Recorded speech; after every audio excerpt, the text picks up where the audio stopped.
To Kill a Mockingbird, Chapter 14.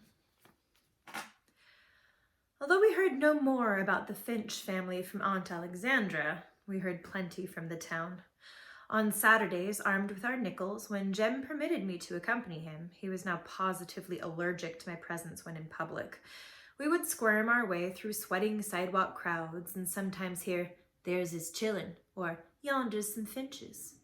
Turning to face our accusers, we would see only a couple of farmers studying the enema bags in the Mayco drugstore window, or two dumpy countrywomen in straw hats sitting in a Hoover cart. "They can go loose and rape up the countryside for all them who run this county care," was one obscure observation we met head-on from a skinny gentleman when he passed us, which reminded me that I had a question to ask Atticus. "What's rape?" I asked him that night. Atticus looked around from behind his paper. He was in his chair by the window. As we grew older, Jem and I thought it was generous to allow Atticus 30 minutes to himself after supper. He sighed and said rape was carnal knowledge of a female by force and without consent. "Well, if that's all it is, why did Calpurnia dry me up when I asked her what it was?" Atticus looked pensive. "What's that again?" "Well, I asked Calpurnia coming from church that day what it was, and she said to ask you, but I forgot to, and now I'm asking you." His paper was now in his lap. "Again, please," he said. I told him in detail about our trip to church with Calpurnia. Atticus seemed to enjoy it, but Aunt Alexandra, who was sitting in a corner quietly sewing, put down her embroidery and stared at us. "You all were coming back from Calpurnia's church that Sunday?" Jem said, "Yes'm, she took us." I remembered something. "Yes'm, and she promised me I could come out to her house some afternoon. Atticus, I'll go next Sunday if it's all right, can I? Cal said she'd come get me if you were off in the car." "You may not!" Aunt Alexandra said it. I wheeled around, startled, then turned back to Atticus in time to catch his swift glance at her, but it was too late. I said, "I didn't ask you." For a big man, Atticus could get up and down from a chair faster than anyone I ever knew. He was on his feet. "Apologize to your aunt," he said. "I didn't ask her, I asked you." Atticus turned his head and pinned me to the wall with his good eye. His voice was deadly. "First, apologize to your aunt." "I'm sorry, Auntie," I muttered. "Now then," he said, "let's get this clear. You do as Calpurnia tells you. You do as I tell you, and as long as your aunt's in this house, you will do as she tells you. Understand?" I understood, pondered a while, and concluded that the only way I could retire with a shred of dignity was to go to the bathroom, where I stayed long enough to make them think I had to go. Returning, I lingered in the hall to hear a fierce discussion going on in the living room. Through the door, I could see Jem on the sofa with a football magazine in front of his face, his head turning as if its pages contained a live tennis match. "You've got to do something about her," Auntie was saying. "You've let things go on for too long, Atticus, too long." "I don't see any harm in letting her go out there. Cal'd look after her there as well as she does here." Who was the her they were talking about? My heart sank. Me. I felt the starched walls of a pink cotton penitentiary closing in on me, and for the second time in my life, I thought of running away immediately. "Atticus, it is all right to be soft-hearted. You're an easy man, but you have a daughter to think of, a daughter who's growing up." "That is what I'm thinking of." "And don't try to get around it. You've got to face it sooner or later, and it might as well be tonight. We don't need her now." Atticus's voice was even. "Alexandra, Calpurnia is not leaving this house unless she wants to. You may think otherwise, but I couldn't have got along without her for all these years. She's a faithful member of this family, and you will simply have to accept things the way that they are. Besides, sister, I don't want you working your head off for us. You've got no reason to do that. We still need Cal as much as we ever did." "But Atticus, besides, I don't think the children have suffered one bit from her having brought them up. If anything, she's been harder on them in some ways than a mother would have been. She's never let them get away with anything. She's never indulged them the way most colored nurses do. She tried to bring them up according to her lights, and Cal's lights are pretty good. And another thing, the children love her." I breathed again. It wasn't me. It was only Calpurnia they were talking about. Revived, I entered the living room. Atticus had retreated behind his newspaper, and Aunt Alexandra was worrying her embroidery. Punk, punk, punk, her needle broke the taut circle. She stopped and pulled the cloth tighter. Punk, punk, punk. She was furious. Jem got up and padded across the rug. He motioned me to follow. He led me to his room and closed the door. His face was grave. "They've been fussing, Scout."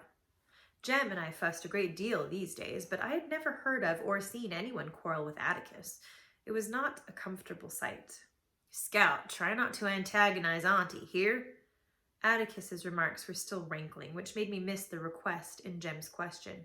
My feathers rose again. "You trying to tell me what to do?" "No, he's got a lot on his mind now without us worrying him." "Like what?"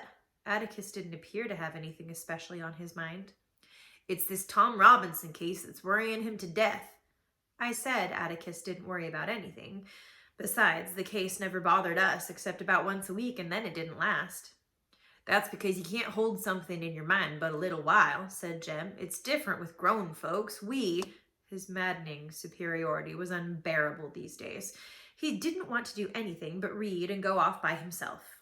Still, everything he read he passed along to me, but with this difference. Formerly because he thought I would like it, now for my edification and instruction. "Gee Cronhova, Hem, who do you think you are?" "Now I mean it, Scout. You'll antagonize Auntie, and I'll spank you." With that, I was gone. "You damn morphodite, I'll kill you!" He was sitting on the bed, and it was easy to grab his front hair and land one on his mouth. He slapped me, and I tried another left, but a punch in the stomach sent me sprawling on the floor. It nearly knocked the breath out of me, but it didn't matter because I knew he was fighting. He was fighting me back. We were still equals. "Ain't so high and mighty now, are you?" I screamed, sailing in again. He was still on the bed, and I couldn't get a firm stance, so I threw myself at him as hard as I could, hitting, punching, pinching, gouging. What had begun as a fist fight became a brawl. We were still struggling when Atticus separated us. "That's all," he said. "Both of you go to bed right now." "Ta!" I said at Jem. He was being sent to bed at my bedtime. "Who started it?" asked Atticus in resignation. "Jim did. He was trying to tell me what to do. I don't have to mind him now, do I?" Atticus smiled. "Let's leave it at this.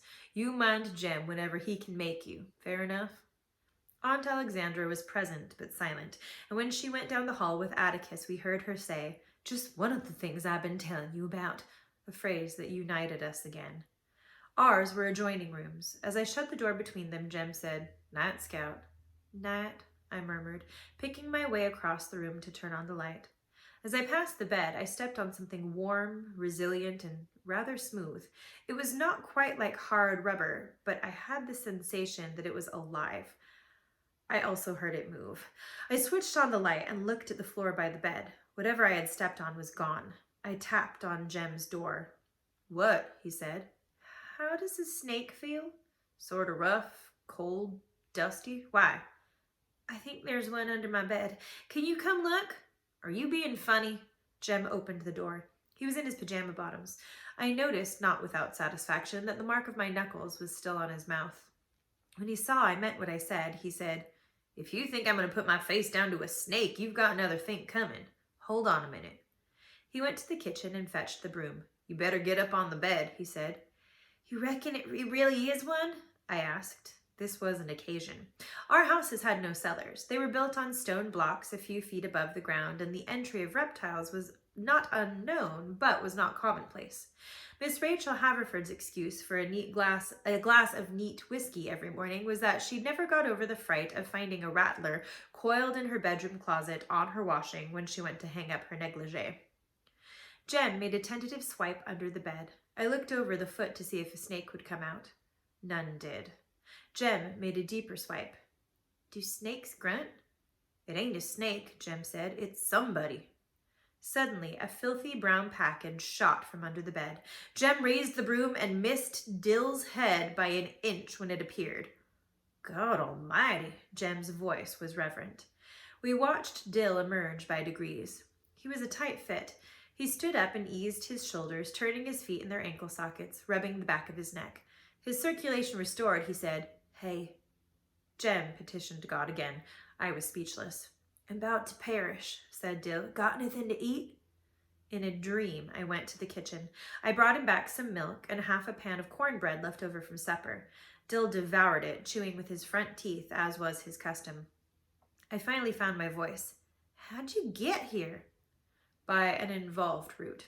Refreshed by food, Dill recited this narrative. Having been bound in chains and left to die in the basement, there were basements in Meridian, by his new father who disliked him, and secretly kept alive on raw field peas by a passing farmer who heard his cries for help. The good man poked a bushel pod by pod through the ventilator. Dill worked himself free by pulling the chains from the wall. Still in his wrist manacles, he wandered 2 miles out of Meridian, where he discovered a small animal show and was immediately engaged to wash the camel.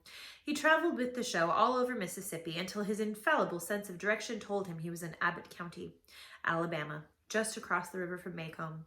He walked the rest of the way. How'd you get here? Asked Jem. He had taken $13 from his mother's purse, caught the 9 o'clock from Meridian, and got off at Macomb Junction. He had walked 10 or 11 of the 14 miles to Macomb, off the highway, in the scrub bushes, lest the authorities be seeking him, and had ridden the remainder of the way clinging to the backboard of a cotton wagon. He'd been under the bed for 2 hours, he thought. He'd heard us in the dining room, and the clink of forks on plates nearly drove him crazy. He thought Jem and I would never go to bed. He'd considered emerging and helping me beat Jem, as Jem had grown far taller, but he knew Mr. Finch would break it up soon, so he thought it best to stay where he was. He was worn out, dirty beyond belief, and home. They must not know you're here, said Jem. We'd know if they were looking for you. They think they're still searching all the picture shows in Meridian, Dill grinned. You ought to let your mother know where you are, said Jem. You ought to let her know you're here. Dill's eyes flickered at Jem, and Jem looked at the floor. Then he rose and broke the remaining code of our childhood. He went out of the room and down the hall. Atticus? His voice was distant. Can you come here a minute, sir? Beneath its sweat-streaked dirt, Dill's face went white. I felt sick. Atticus was in the doorway. He came to the middle of the room and stood with his hands in his pockets, looking down at Dill. I finally found my voice. It's okay, Dill. When he wants you to know something, he'll tell you. Dill looked at me. I mean, it's all right, I said. You know he wouldn't bother you. You know you ain't scared of Atticus. I'm not scared, Dill muttered. Just hungry, I bet. Atticus's voice had its usual pleasant dryness. Scout, we can do better than a pan of cold cornbread, can't we? You fill this fella up, and when I get back, we'll see what we can see. Mr. Finch, don't tell Aunt Rachel. Don't make me go back, please, sir. I'll run off again. Whoa, son, said Atticus. Nobody's about to make you go anywhere but to bed pretty soon. I'm just over to tell Miss Rachel you're here and ask her if you could spend the night with us. You'd like that, wouldn't you? And for goodness sake, put some of the county back where it belongs. The soil erosion is bad enough as it is. Dill stared at my father's retreating figure. He's trying to be funny, I said. He means take a bath. See there, I told you he wouldn't bother you. Jem was standing in a corner of the room looking like the traitor he was. Dill, Dill, I had to tell him, he said. You can't run 300 miles off without your mother knowing. We left him without a word. Dill ate and ate and ate. He hadn't eaten since last night. He used all his money for a ticket, boarded the train as he had done many times, coolly chatted with the conductor to whom Dill was a familiar sight, but he had not the nerve to invoke the rule on small children traveling a distance alone. If you've lost your money, the conductor will lend you enough for dinner, and your father will pay him back at the end of the line. Dill made his way through the leftovers and was reaching for a can of pork and beans in the pantry when Miss Rachel's dooey went off in the hall. He shivered like a rabbit.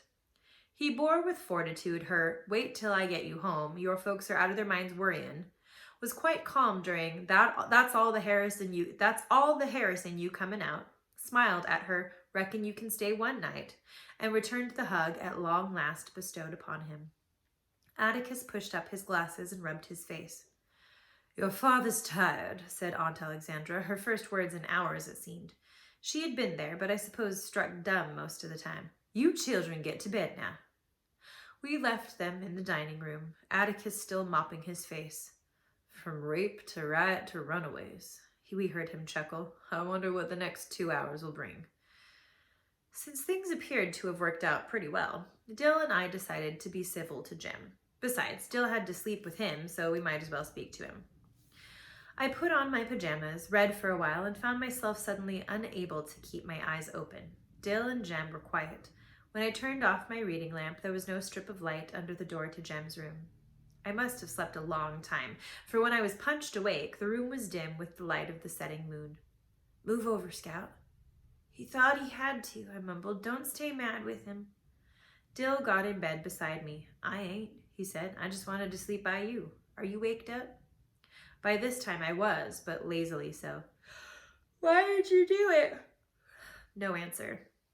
"I said, why'd you run off? Was he really hateful like you said?" "No." "Didn't you all build that boat like you wrote you were gonna?" "He said we would. We never did." I raised up on my elbow, facing Dill's outline. "It's no reason to run off. They don't get around to doing what they say they're gonna do half the time." "That wasn't it. They just wasn't interested in me." This was the weirdest reason for flight I had ever heard. "How come?"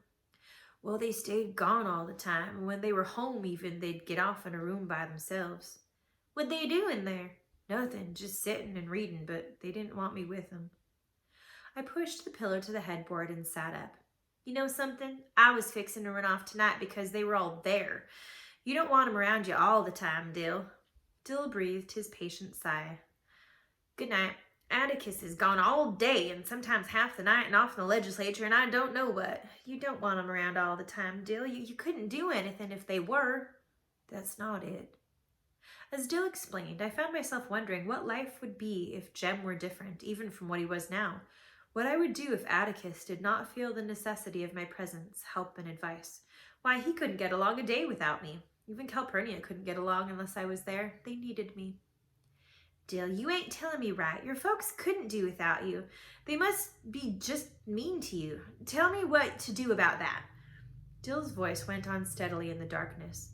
"The thing is, what I'm trying to say is, they do get on a lot better without me. I can't help 'em any. They ain't mean. They buy me everything I want, but it's, now you got it, go play with it. You got a room full of things.